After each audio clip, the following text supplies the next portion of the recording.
it's not so much that those toxins are getting absorbed if the skin is healthy. They will absorb if the skin barrier is dysfunctional. But it's more so that those toxins disrupt the microbiome of the skin. That then dismantles the barrier function of the skin, because remember, the microbes are responsible for maintaining the barrier function, and then further applications of that toxin allows those toxins to get absorbed.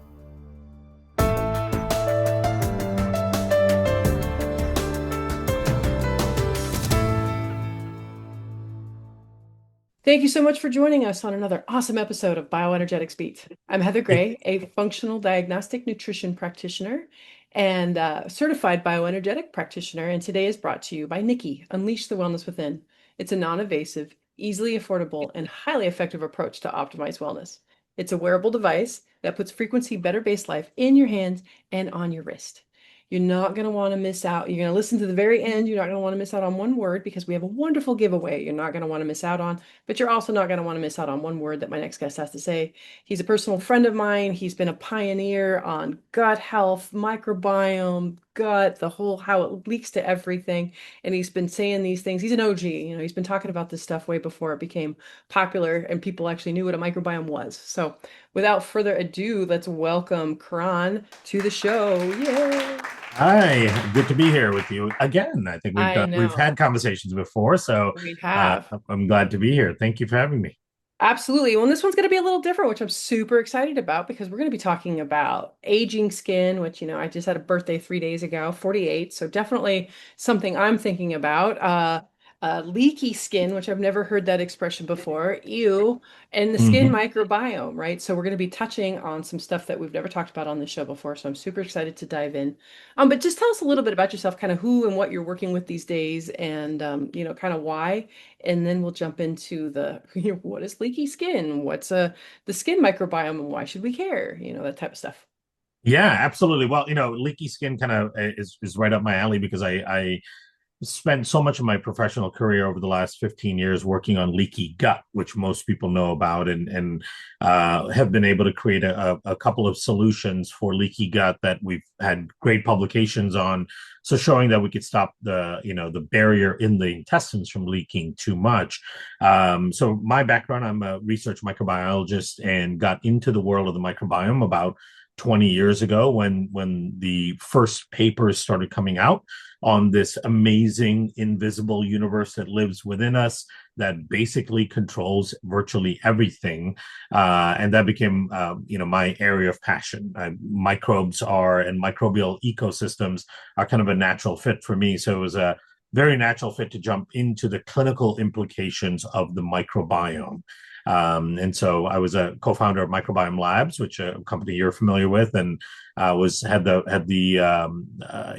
pleasure of being able to sell and exit that business a couple of years ago, and have since then refocused my attention on a few other things, including what is happening on the skin barrier.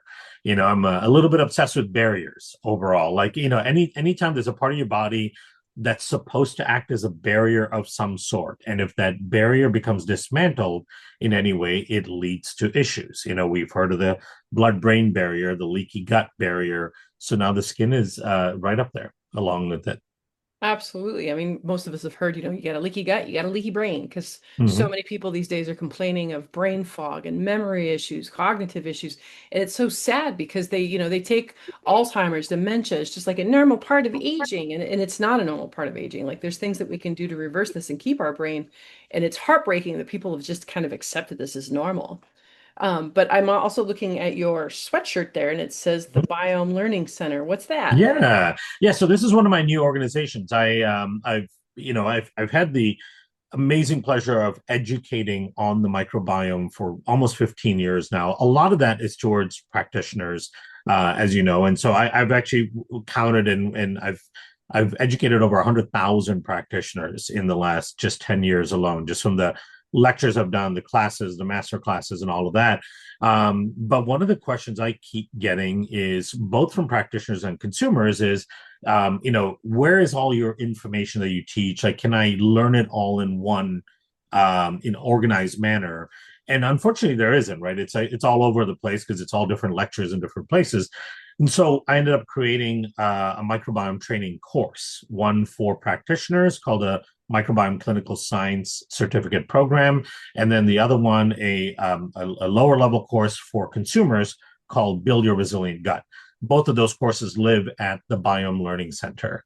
So it's the first of its kind courses on the microbiome, really to help practitioners really start to understand how to clinically apply microbiome science into their day-to-day practice and assess patients in a new way and think about the terrain, which is a bigger question than just individual bacteria and trying to kill stuff and all that. And then from the consumer standpoint, it's really to understand their gut and how it works, how the microbes affect everything, and then what are some of the things they can do in their day-to-day lives that can really move the needle in the right direction. So yeah, thanks for asking that. The Biome Learning Center is a new passion project of mine. I noticed it right off the bat. I was like, "Ooh, what's that?" Because I'm a dork, and I collect certifications like Yes. yeah, I haven't in a while, and so I'm like, but MCSC, you would fit right in. You would love oh, it. absolutely. I bet. Yeah, no, you've got my head turning. This is going to be a really good spot. We're going to just take a quick break right now. When we come back, I want to dive deeper into what is leaky skin? Why should we care? How does it get fixed? How is it related to aging and all that fun stuff? So don't go anywhere. Stay tuned. We'll be right back. There's a new word for wellness, Nikki. Nikki is your personal wellness companion, a sleek, wearable device that lets you choose from a variety of programs to match your day. With a simple tap on the Nikki screen, you can explore wellness programs created for different moments and lifestyles. From busy mornings to quiet evenings, Nikki puts a variety of wellness experiences right at your fingertips and on your wrist. Life moves fast. Nikki moves with you. It's a portable way to bring wellness technology into your everyday routine, wherever life takes you. Your day, your choice, your wellness program. Nikki Wellness Technology. Delivering frequency enhanced health. We are Nikki.com.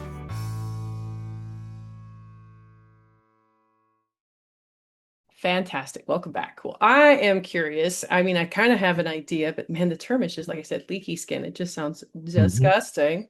But tell us a little bit about what does that mean and how does that become that way and how is it related to aging? And Yeah.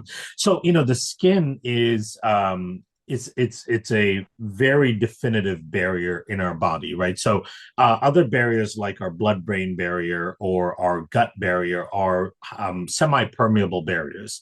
Meaning, because then most people can understand this, the gut, we need to let in nutrients, we need to let in proteins and carbohydrates and vitamins and all that, but we don't want to let in bacteria and toxins and so on. So it's a semi-permeable selective barrier. The skin is different. The skin acts predominantly as a barrier. It's not even supposed to be semi-permeable. It's supposed to be impenetrable, right? And as a result of that, the physiology dictates that. So the gut lining is one cell thick, right? It's one single cell layer of intestinal cells with a mucus layer on top of it that makes up the entire barrier.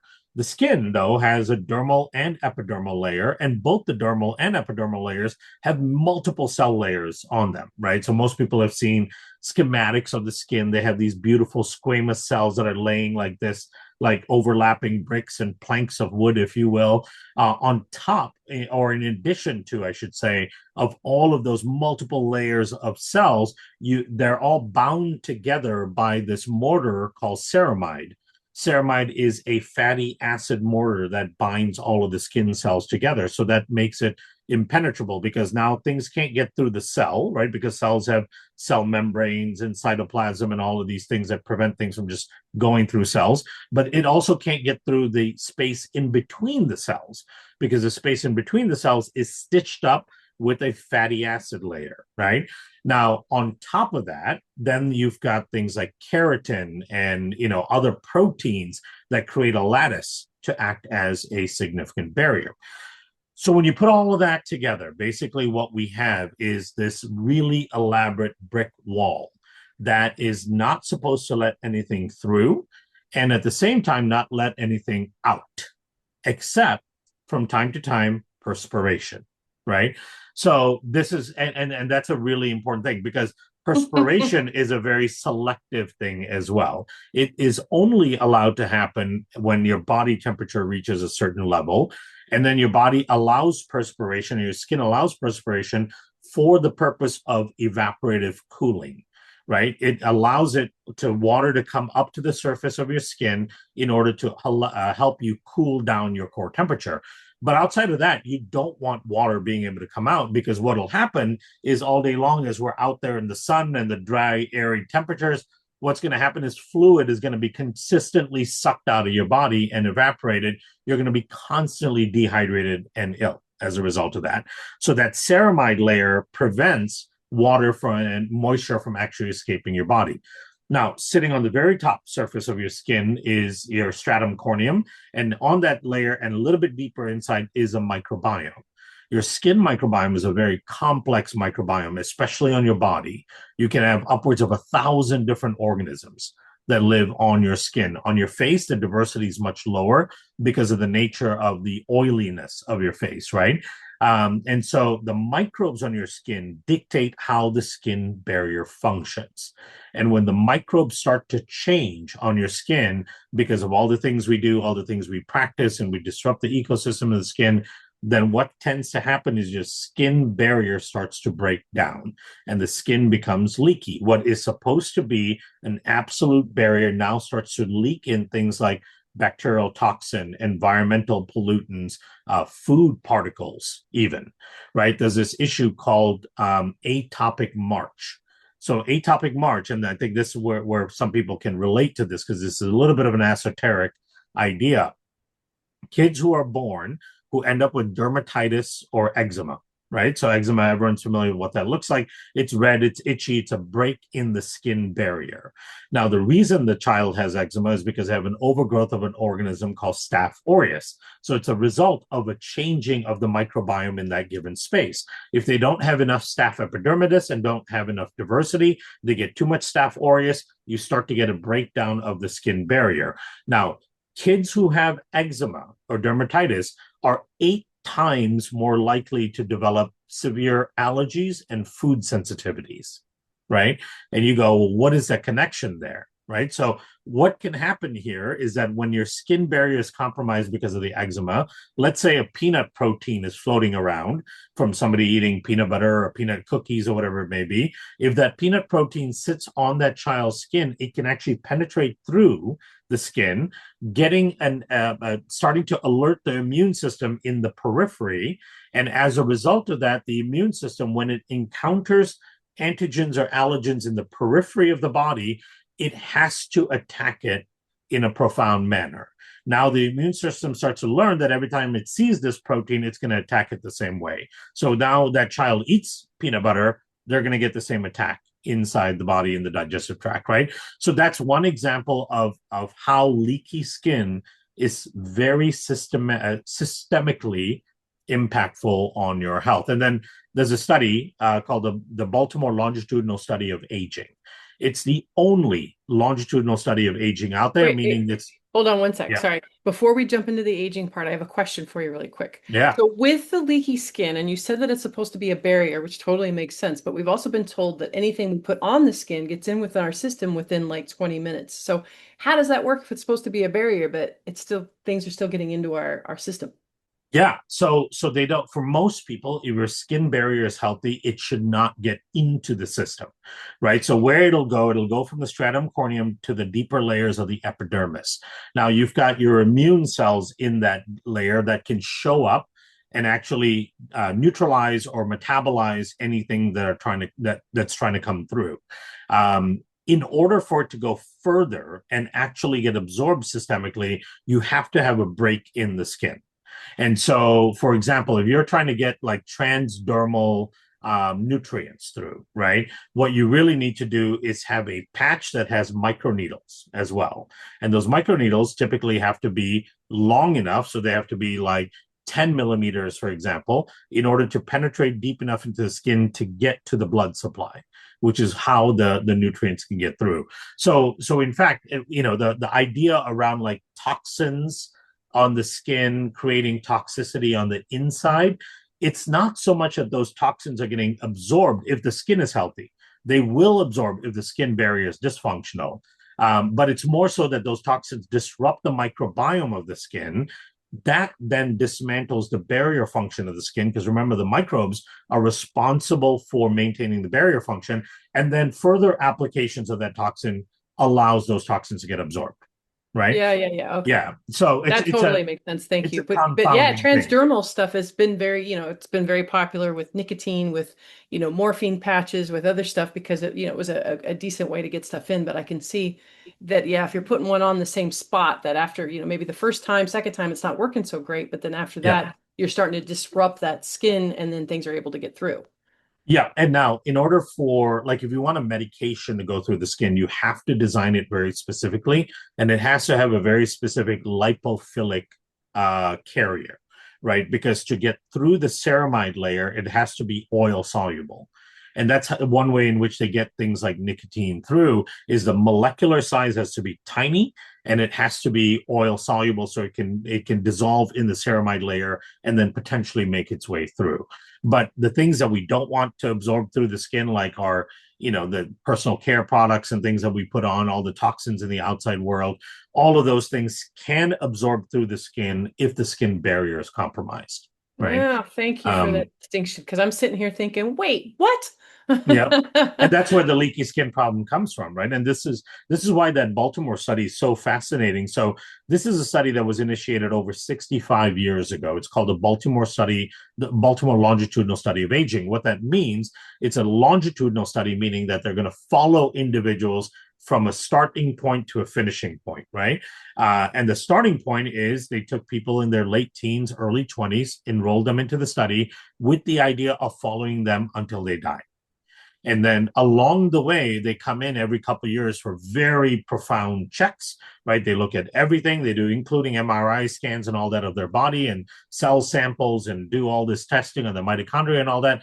All the while, they're also kind of notating what their diet's like, what their activities are like, where they live, what they're surrounded by, everything, right? And so we've gotten about, I don't know, 800 publications out of this study already, and it's still going on. It's actually the first study that identified this issue of inflamma aging, right? All of us in the functional, holistic world are very familiar with inflamma aging, how inflammation is a major process that drives aging. We also know that aging is a disease process. It's not just a time related process, because you could have two different people in their 50s that have very different rates of aging, right? And it's not just that 50-year time span, it's the level of inflammation and metabolic health and all of that. So all of that understanding that we now know about aging has come from this study, right? And what's amazing about it is the biggest conclusion from this study that people aren't really aware of, which surprises me, because to me it's such a big deal. The biggest conclusion is one of the best predictors of mortality and morbidity, right? So that's your risk for being sick and then your risk of dying, is age skin. That's what they found, right? They found that individuals who had age skin, and when we say age skin, what we're talking about is fine lines, wrinkles, thinness, dryness of the skin, redness of the skin, and then age spots, right? So darkening, so hyperpigmentation, and so on. Now, these are the features of aging skin. And what they found was that individuals that had certain degree and levels of aging skin had a much higher risk of mortality and morbidity. And the age skin was one of the best predictors of the onset of chronic disease and then the risk of mortality. Now, we might think and say, well, maybe that's because these individuals are unhealthy on the inside, and that's reflecting on the skin. But they actually found that not to be true. They actually found that the age skin precedes or predates the pathologies on the inside that drive disease. And in fact, they could then trace dysfunction in the skin to dysfunction in the bones, dysfunction in the brain, and so on. Like, for example, they can trace inflammation and damage proteins in the skin that lead to age-related phenomena like fine lines and redness and all that. Those same proteins being found in bones, driving inflammation in the bones and creating osteoporosis, right? So this organ that we have, that we can all see, it's one of the only organs we can all see on each other, right? we think of it as a veneer, if you will, right? We have a much more cosmetic view on this really, really important organ, which is our skin. But now we have to start thinking about it from a different perspective. We have to think about our skin from a health perspective. It shouldn't be make your skin look youthful and healthy at any cost, right? Because this is what we do now. We cover it up. We do injections. We do Botox. We do fillers. We do, dermaplations and all kinds of things, right? Peels and plastic surgery and all that at any cost to make it look youthful without considering the health of the skin, right? So my question when I'm started to dig into all this, 5, 6 years ago, was how can we make the skin look better by actually making it healthier and thereby make it function the way it's supposed to function, right? And that's encompasses the whole idea of leaky skin and the role of the microbes on skin. Absolutely. And I'm so glad that you brought that up. It breaks my heart being in the functional medicine world and in the spiritual conscious world. And both of them, I'll see women with breast implants, Botox, lip implants. And I'm like, how is this health related? How is this, spiritual related? Like this is sad to me, but this is what it's done to our culture is, that this youth is the holy grail, but there's another way to get there without having to dismember and disfigure yourself. Exactly. And it's also very unrealistic for someone, say 50, to look 20, right? And that's where the cosmetic things are trying to achieve. It's like you want porcelain flat skin with no, texture and all that in your 50s. It doesn't fit, right? What you don't want is you don't want your skin to look like you're in your 70s when you're 50. You want your skin to look like you're in your 40s or 50s. There's going to be some degree of aging to it, which is perfectly fine. But what you don't want is you don't want that accelerated form of it. And the problem with taking the pure cosmetic approach to it is you're not doing anything to remodel the health of the skin, and yet you have this you're fooling yourself in that your skin is healthy, right? Because it appears to be healthy, but all the while it's leaky and it's driving lots of health conditions. So what this Baltimore longitudinal study of aging showed was that aging skin and skin dysfunction on the surface of the skin is an independent risk factor for chronic disease, right? And when we're talking about chronic diseases that you would never relate to the skin, like Alzheimer's, for example, right? Alzheimer's and dementia, there is a skin risk factor to it. Osteoporosis, right? There's a skin risk factor. So think about women who are entering perimenopause or going into menopause, right? There's so many complications occurring in their body, hormone imbalances and weight gain and mood alterations and all kinds of stuff. And at the same time, from a cosmetic perspective, they're also concerned about their skin aging. But that skin aging is driving further issues that are related to menopausal risk, like heart disease, osteoporosis, inflammation in the body, and so on. Right. So we really have to start rethinking the skin and rethinking about how we make it look better by making it healthier. And that's my whole mission here. Absolutely. So let's jump into that part, shall we? How do we make it look better by making it healthier? Yeah. So first we have to understand the role of the microbes that live on the skin, right? So I'll outline just a few things that they do that we can't do for ourselves. So for example, the first one, and everyone that's ever gone to any sort of skincare professional training, right? Whether you're a dermatologist, the best dermatologist in the world, or you're an esthetician or cosmetologist, it doesn't matter if you've had any sort of training on the skin. One of the things that you'll learn is the acid mantle of the skin is critically important to maintain functionality of the skin, right? What does that mean? That means the skin has a natural low acidic pH. Right. And in fact, the healthy pH range of the skin is between around 4.5 to around 5.2 or 5.3. That's a very narrow range, right? And that's an acidic range. If people don't recall, 7 is neutral, anything above 7 is basic. So we are in the acidic range. Now, everyone knows your stomach is acidic. Everyone knows your intestines are acidic to a certain degree. How is your stomach acidic? Well, we produce hydrochloric acid in our stomach, right? That's stomach acid. That's what makes things acidic. The question is, what is making our skin acidic, right? We're not producing hydrochloric acid on our skin. right? That would So be a neat trick. that'd be weird, right? We're just squirting acid all over the place and burning off our clothes as we go along. So then that's one of the first questions to ask, right? If the acid mantle of the skin is so important, because let's tackle what happens if the pH goes too high or too low, right? There's a bigger risk of it going too high, and that is what tends to happen. So if it goes above 5.2, 5.5, what tends to happen? You start to get fungal overgrowth on your skin, right? That's how we maintain our healthy microbiome of the skin, is not allowing the pH to go too high. So you'll get fungal overgrowth.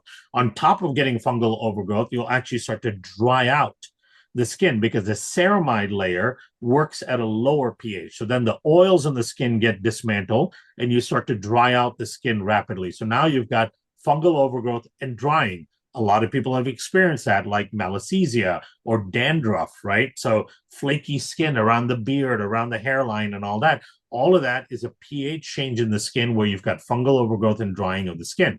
That then also accelerates the aging of the skin and can create significant risks, like issues like keratinosis, where the skin, the keratin in the skin sees all this damage occurring, and as a result starts producing a lot of keratin, and you get all of these bumps and all of these ill-defined structures on the skin that look like little scars or little bumps or little darkened spots, hard little spots. So all kinds of things can dismantle. If your skin pH goes below 4.5, then you start to get a dismantling of the proteins of the skin, right? So the collagen, elastin proteins, the things that keep the skin tight so that you don't get too deep over wrinkles and all that, that all starts to dismantle as well. And the skin can become very red and very sensitive. So all kinds of bad stuff happens when we go outside of the range. So now we know that the range is really important. So how do we maintain that range? Well, it's 100% dependent on the microbes that live on your skin.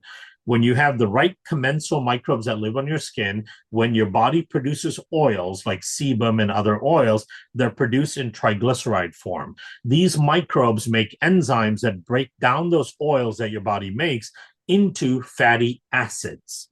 And those fatty acids maintain that narrow pH of the skin, right? So just starting with the most important feature of the skin, the acid mantle, we can't do that ourselves. We count on the microbes for that. Now, the turning over of the skin, as you know, the skin grows from the inside out, right? And then finally it gets to the very top of the stratum corneum, and those cells are dead. They have to slough off, right? The sloughing off of those dead cells is also dependent on the microbes of the skin. The microbes help break down those dead cells and release the dead skin cells that way. Now, people try to fake it with lots and lots of exfoliation and all that, but that's not necessarily good for your body to do too frequently, right? So you need your skin microbes to do that. Now, the other thing that occurs on the skin is some cells become zombie cells, right? So these zombie cells that occur is a feature of aging. For example, melanocytes, the cells that produce melanin, which is the pigment, the darkening pigment that we see on the skin, those can become zombie cells, right? Meaning that age-related oxidative stress and dysfunction stifles the cell and gets it stuck in a mode where all it's doing is producing melanin. And what do? We get age spots and hyperpigmentation, right? This is where that comes from. That's called cellular senescence. Cellular senescence is a big part of aging. How does that not happen when you're younger and your skin is healthier? There are microbes on your skin that tell those cells to die and create a new type of melanocyte, right? So they create something called apoptosis, programmed cell death, which is important. So those are just some of the features of the skin. And then, of course, the healthy microbes modulate the microbiome, the immune system of the skin, so that your immune system doesn't overreact to things that land on the skin and so on. So then the question becomes, how do you maintain the right microbiome on your skin? Hold on real Right? quick before we go there. Just give us a few examples of what disrupts the acid mantle, because you had Yeah. talked about that you can go too high or too low, but what's causing this? Yeah. So one of the biggest things is disrupting the microbes on the skin so that they're not effectively breaking down the fatty acids and producing enough acid. So using, for example, too many antimicrobial products on your skin, right? So antimicrobial soaps, antimicrobial lotions, too much hand sanitizer, right? So what happens, for example, when you use too much hand sanitizer, or people that are constantly sterilizing their hands get really dry and cracked. right? And why do they get dry and cracked? Because you're killing off the microbes on the skin that maintain the acid mantle. And when the acid mantle becomes dysfunctional, what we talked about earlier is the ceramide layer gets broken up and you get too much water evaporation and drying out of the skin, right? So using too many antimicrobials, using personal care products that have a lot of parabens and phthalates and sodium benzoates. These are all preservatives, antimicrobials that are found in these personal care products, right? Using too many things that have aromas, right? So aromas and fragrances have these aromatic compounds. These aromatic compounds are strong antimicrobials. Most of them can disrupt hormones and all that, but they also kill off good bacteria. So if you're using a lotion that has a coloring in it, has, you know, an aroma, a fragrance in it, and has all of these preservatives and all that in it because it's not a clean lotion, that alone over time can cause enough of a disruption on your skin microbiome that it throws off the acid mantle of your skin. Right. So that's probably one of the most common ways that people do it, using strong antimicrobial products as well. So like you don't need a bath gel that is an antimicrobial bath gel, right? Which a lot of people do. And it says right there on the bath gel kills 99.9% of all microbes. Well, your skin has 35 times more microbes than it does skin cells. And so we want to maintain those microbes on the skin. We don't want to be killing them off so strategically. Yeah. So those are the most common ways that people kill off those microbes. So then the question is, well, okay, how do you maintain the microbes, right? How do you maintain healthy microbes in the skin? Well, number one, it'd be doing exactly the opposite of what we just talked about, which is cleaning up your personal care products, right? Using the simplest of soaps. You don't necessarily, unless you absolutely need to, you shouldn't be bathing twice a day. Right. Most people, there's so many people that are showering morning and evening, and which means that you're killing off your skin microbes twice a day. That's a very unusual thing. You just have to think about our ancestors, right? They never went through a skin sterilization process once or twice a day. And so you want to try to minimize the amount of washing and bathing and cleansing that you do. So certainly once a day should be plenty for most people. And then the types of soaps and all that you want to find the cleanest, simplest soaps. I use a very simple bar soap that is just like 6 ingredients in it or something, no fragrance or any of that. Then you want to find the most simple lotion that you can find, the cleanest version that you can get. I use a lotion that just has about 4 or 5 ingredients in it, without any sort of fragrances or any of that. So you want to try to clean up your personal care products. Now, on top of that, the clothes that you're wearing, right? You don't want to be washing them in harsh detergents and then using dryer sheets and all that, because all of those have a negative impact on your skin, right? So with the soaps that you're using to wash your clothes, just try to be as clean as you can, right? Get the cleanest version of the detergents that you can. Don't use dryer sheets if you can avoid it at all, because you don't need all of that extra fragrance and all of those extra chemicals. They all impact the microbiome of your skin. Getting outside and getting your skin exposed to microbes in the outside environment is really big, because there's 2 categories of microbes on your skin. One are called resident microbes that live on your skin permanently, and the other are called transient microbes that hop on your skin either from contact with other people or from the environment. And those transient microbes have a positive impact on your skin and your resident microbes, right? So getting outside into the natural environment, going out for a walk, exposing your arms and things like that to the natural environment is a good thing. Finally, we also created a skin serum called a SIV biome balancing serum. What we've done is we've taken a couple of unique spores, the kinds of spores that you may encounter in the outside world, in the natural environment, and we formulated it in a way that when we apply it to the skin, it actually modulates your skin microbiome. And it also modulates the immune response on the skin. So for example, we've done studies on acne, and we see 96, 97% of people see a significant reduction in acne lesions in as little as 30 days.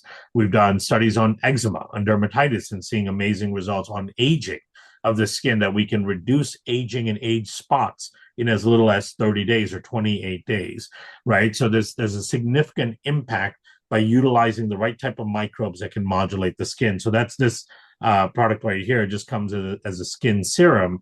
simple to use, once a day. You wash your skin before you put moisturizer on. You put 1 or 2 drops on your face and neck, rub it in, and then put your moisturizer on, and you're good. And for those that wear makeup, right, this is another very important thing. We cannot expect people not to wear makeup. Totally understandable. I would wish I could wear makeup and get away with it and make myself look better, but but I can't get away with it as easily as others. So if you're using makeup, I would use this as a primer underneath the makeup, right? My sister is actually a professional makeup artist, and she does makeup on TV shows and movie sets and all that. And many of these actresses and actors in that case as well have makeup on for 15, 16 hours a day, right? And it's pretty heavy makeup, and they have to keep reapplying it, especially if they're sweating and so on. And so she started testing this as a primer underneath the makeup, makes the makeup go on very smooth. It maintains the moisture, doesn't allow the makeup to crack. And then when you get home, as soon as you don't have to have the makeup on, right? The moment you get home, wash it off, right? Don't wait till before you go to bed, because that's another 4 or 5 hours that you're spending with all of this pigment and chemicals and all in the face. Wash it off and then reapply a layer of sieve on top of that, right? So that gives, it starts to alleviate some of the prolonged damage that things like makeup can do for your face as well. So these are some of the things. And then finally, making your gut healthy, because there is something called the gut skin axis. The skin grows from the inside out. The immune system is driven by what's happening in the gut. All of the nutrients your skin needs comes from the gut. So supporting the gut, ensuring that your gut is healthy, is another really important aspect of skin health as well. 110%. And I've seen it firsthand with myself. I don't look 48. And then when I had my last function health labs done, it said I was 5 years, biologically younger than my chronological age. And I was like, yeah, that fits, that works, and I've done a lot of work on my gut health. I've done a lot of work, removing these toxins from my life. So, I'm a firsthand believer and user of a lot of these products. So I'm super excited to get my hands on some of that. I know you have a special discount, so all this stuff will be in the show notes. We have a discount code of Nikki, Nikki 20, for you to get 20% off that little miracle bottle that you have there in your hands. But how else, can people find you, and how can people find out about the, going through your course, the Biome Learning Center? Come on the website. The Biome Learning website is biomelc, BIOMELC.com. We have a lot of free resources there, and actually there's a circle community associated with it that you can join for free. In the circle community, there's a lot of resources, and then there's also a lot of practitioners on there that have gone through the microbiome clinical training. So if you're somebody that's looking for a practitioner that is really savvy in the microbiome space, we've got something like 800 practitioners that have gone through the training. So it's a good place to interact with practitioners that are very biome savvy. And then we do a lot of training and education in that circle community as well. So come to Biome LC, join the free community, or even just kind of browse through the site and look up all the information. You'll also find the information on the courses there as well. The Build Your Resilient Gut for consumers, and then the MCSE, the Microbiome Clinical Science, for the practitioners. Fantastic. So all that stuff will be in the show notes. Also, to make sure to go to the show notes and go to wearenikki.com/podcast, enter in BioBeats to get 10% off your Nikki. And because we really love our customers, the way we show appreciation is by giving away a Nikki device and a 1-year membership to our wellness store once a month. So every month we give that away. So make sure to go to the show notes to enter. Good luck. Join us every week for Bioenergetics Beat. And thank you. Have a healthy day. Goodbye. Nikki Wellness Technology. Delivering frequency enhanced health. It looks like a little watch, but it's actually a frequency device. It's bioenergetic, so it has this little frequency light situation that goes into your arm. This is my Nikki. It is a bioenergetic wearable that works by emitting a specific frequency carried by a red light, as you can see on the back. It's aimed at enhancing the body's natural healing process to improve wellness and reducing stress, pain, and inflammation. And to select a frequency, you tap it to wake it up, and then you slide to the screens that list the different frequencies. I have wellness or Lyme on mine. So if we want to pick one, we just tap on it, and you'll see the circles around, and there's a play button, play areas, tap there, And you can see the colors radiating that show that it's playing. And you would also see the red light on the back. And to stop, you just tap it again. And then you can slide and select a different frequency. I'm going to play afternoon. And you just tap, and away you go for your afternoon. So they're two different things. You have the Nicky device, and then you have the frequency sets. And so right now they have the wellness frequencies, and they are absolutely incredible. So I absolutely love them. Nicky Wellness Technology. Delivering frequency-enhanced health. We are Nicky.com.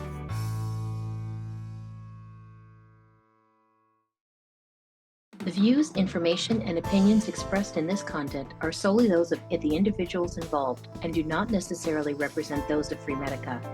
Freemedica Technologies, Inc. and its employees are not responsible, nor verifies accuracy any of the information contained in the following content. The primary purpose of this content is to educate and inform. This content does not constitute medical or other professional advice or services.